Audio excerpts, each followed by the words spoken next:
Bano be Banna FDC abawera ddala 36 okuli abakyala 3 n'abaami 33. Bano tubasanze ku kisaawe Kololo ab'ebyokwerinda gye batutegeereza nga bwe babafunye okuva eri gavumenti y'e Kenya. Ekirute ya Kenya yasanga abantu 36 nga bakola bali Kisumu tetegeera bulungi bye bakola. So ne coordinating naffe kubanga tuli n'enkolagana negamba bano abantu tetubategeera. So ne omukuru waffe n'asalamu n'agamba kirungi mu batuwe singa kubaleka eri. Paul Mugisha okuva mu kitongole kya poliisi ekikesi atutegeeza nga bano okuzibwa okw'abobwe ab'ebyokwerinda Kenya babadde batankana bye bakolayo. Kenya authorities found them to be dealing in suspicious activities. They say they had gone for training. Mbwera ekisinza okusinduukiriza emmeme z'abano abantu bano babadde bakolera mu kibinja. First of all, it was a group which they were not aware of. And we also had the opportunity to ask their coordinator who is here, did they have any coordinator in Kenya? Had they coordinated the training with somebody in Kenya? And they said they had not.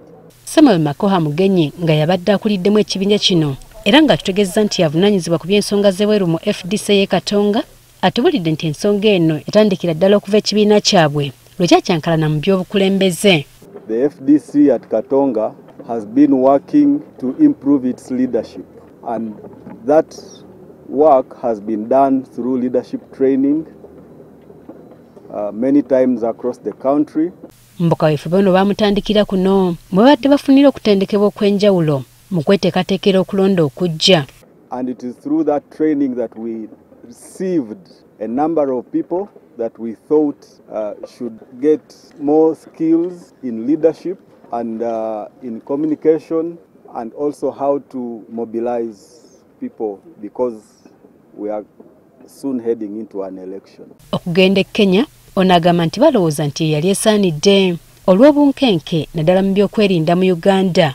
And that is why through our contacts here we managed to get a place called the Ukweli Pastoral and Leadership Center, which is in Kisumu, Dala.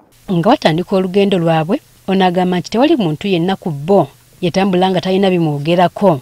The members you see here traveled to Kenya using official channels. Each of them has their documents stamped by the immigration officials, and none of them tried to sneak into Kenya. Kati mbwenta byatandikidde ku lukuŋŋaana lwe baakubye okulambika amateeka kwe balina okutambulira mu kutendekebwa kwabwe.